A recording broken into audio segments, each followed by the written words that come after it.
All right, so here's a very quick tutorial on how to bring in Mixamo animations into Morphin. So I'll do this right from the start.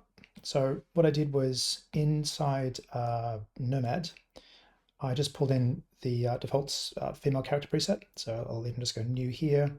I'll delete the sphere and I'll press the preset button up here. And from here, I just went this solo female and go back to scene. Yep, and close. So there she is. I just did a quick join and I named it to be body just so it has a shorter name.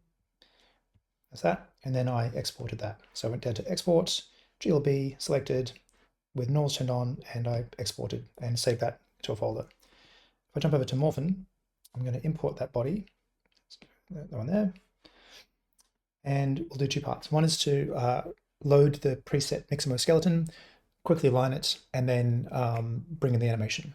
So if we go up to the, let's turn on my gestures. If I go to the menu here and choose this one here, which is the Mixamo skeleton. And what I'll do is I'll choose the body and I'll just quickly align this. So it should be probably about there. So you can see that the legs are pretty good, the hips are pretty good.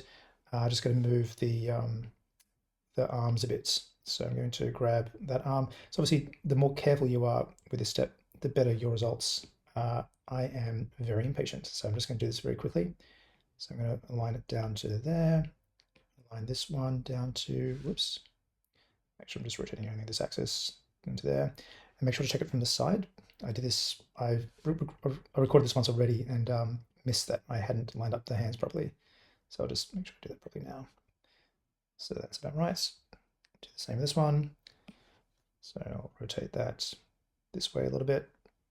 Yep, and scale it back a little bit, just so it's in the wrist. And just do one last trick for the hands. I'll scale it up and rotate it so it kind of sits within the hand, and do the same on the side.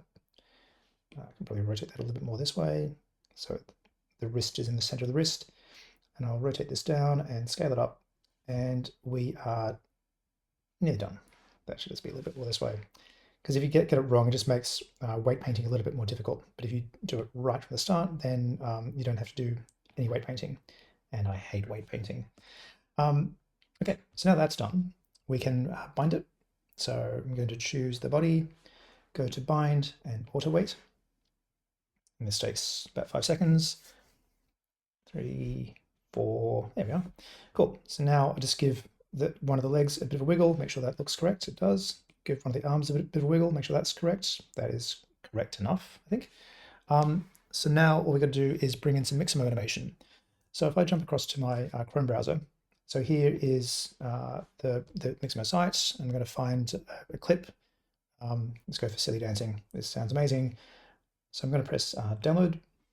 I'm going to bring in an FBX without the skin, 30 frames a second with no keyframe reduction. So it's almost the default. It's just changing, it's basically changing this from with skin to without skin. So I go download. So this will package it up. The way Chrome works, it'll ask me to download it twice. So go, yes, I want to save it, and save it to files. And then it'll ask me again to open in, and I'm going to actually save it. So I'm going to save to files, save it to this import folder that I've made. Okay, so now that's done, I can go back over to Morphin. And from here, I'm going to go to the animation clip button down here.